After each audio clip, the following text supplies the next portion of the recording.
So these are the 5 things I would recommend you do if you're looking to start a business right now. I've been in business for over 20 years, and while I've had a lot of success in the brick and mortar space, opening a music school and running multiple locations, and I've had a lot of success online in the teaching space, that wasn't always the case. I've had a number of businesses that have completely failed and that I had to walk away from.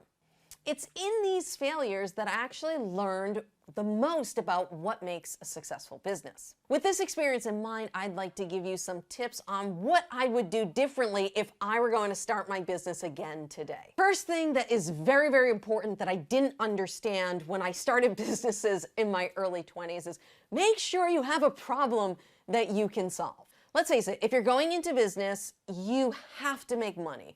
And people pay money to business owners and entrepreneurs and service providers if they provide a solution to their problem. For example, if someone wants to lose 10 pounds for their wedding or maybe their reunion or something, they go and type stuff into Google or they type stuff into YouTube to find a solution for that problem. And if you have maybe a course on how to lose 10 pounds in 10 weeks, you provide a solution to a very immediate problem that they are trying to solve. And you have to make sure that there is a real problem out there and there's a real need for that solution, or you just have a passion project that's not going to make you any money. So how do we do that? How do we know if there's a market for this problem? Well, if you take the prior example, you could go over to Google or you could go over to YouTube search and type in, how to lose 10 pounds in 10 weeks. And a bunch of videos are going to populate. And you can see how many views these videos have gotten. If you see videos with millions of views or even hundreds of thousands of views, it lets you know, hey, people are looking for the solution to this problem. Now, if you do a search and you only see a few thousand views, it might be harder for you to make enough money in that market solving that particular problem. Now, this next one is a mistake I made in almost every single business, and that was collecting customer information, getting a customer's email so that I own that email and I can sell to that email. My first business, I made informational websites. Basically, I would write articles about fitness and losing weight and health, and people would hop on over there, and I would make money off the Google ads that were on the page, all right? So if they clicked on an ad, I made some money. I was doing very well, much like how YouTube ads works kind of here on YouTube, okay? You get paid a percentage. Well, what happened is Google decided overnight to change its algorithm, and this business went from making about like $5,000 a month to $500 a month overnight, which was devastating for me. And I didn't collect anyone's email. So even though I had lost a lot of my Google traffic, I had no customers to reach out to sell products to. So I was really, really dependent on Google search. So even if you're using YouTube, you're using a website, you need to start collecting customer information so that you can start selling to them right away. And don't get me wrong, it's great using free platforms like Instagram, TikTok, YouTube. I love leveraging YouTube to grow my brand, but I understand that eventually I need to get people off of YouTube and onto a mailing list or buying some sort of offer, okay? Subscribers don't pay your bills at the end of the day. And the great thing about having an email list, if I need a boost in my income, all I have to do is send out an offer to my email list and we can make a lot of money in a week. Now, this is something I've done right with my businesses, but there's also a caveat to it. And it's working with a mentor, and it's working with a good mentor, because I've worked with some bad mentors that actually held me back in business. And I've worked for some great mentors who actually helped me move forward in my business. Now, the great mentors are worth every penny because hopefully they have a lot of experience doing what you've done, or they've been successful in the space you want to be successful in. And like me, they probably made a lot of mistakes over the years. And the goal of a mentor is you are paying them to kind of fast track your success. And they're going to help you avoid making mistakes that they made. For example, when I work a lot with YouTube clients, the first thing I get them on is knowing that they have to start selling in their videos and really dialing in their thumbnails, because that was a mistake I made early. I just kind of randomly threw thumbnails up. You know, the text, there was way too much text. You couldn't read it. And I told them, like, you really got to focus in on this. And I'm going to show you how to do research so that you know how to make successful videos on YouTube.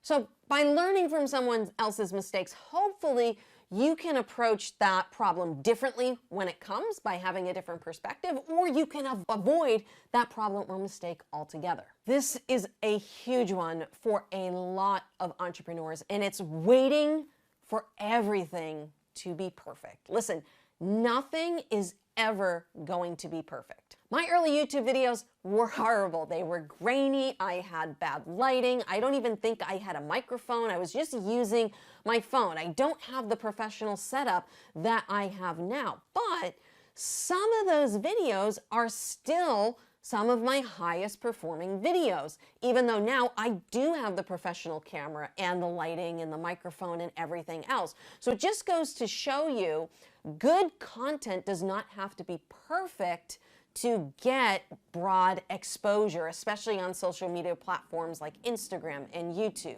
If you're one of those people that is a perfectionist, you need to learn to let go. I know it's very hard, especially if you're someone who's very anxious about what other people think. A lot of us are so concerned about what other people think that we hold ourselves back from achieving the things we want to do and the dreams and desires that we have in life. All right, you can't predict everything in life. And nobody, I'm telling you, nobody predicted 2020, that the world was going to completely shut down. And you know what happened?